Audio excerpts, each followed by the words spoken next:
number 6, 5 divided by 8 tenths. So 5 is being divided by 8 tenths. Now remember, your divisor needs to be a whole number. 8 tenths, I'm going to change that to a whole number, which would be 8. Now, to make an 8, you move the decimal one place to the right. Basically, you're multiplying by 10. So if I do that to the divisor, I have to do that to the dividend.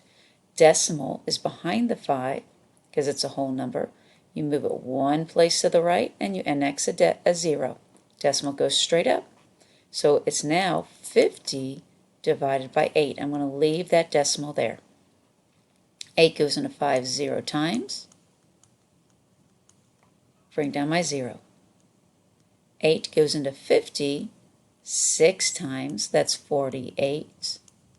50 minus 48 is 2. But now I have to annex. There's a decimal already there, so he's good. But you annex a 0.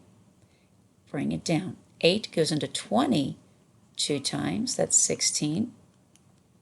20 minus 16 is 4. Annex another 0. Bring it straight down.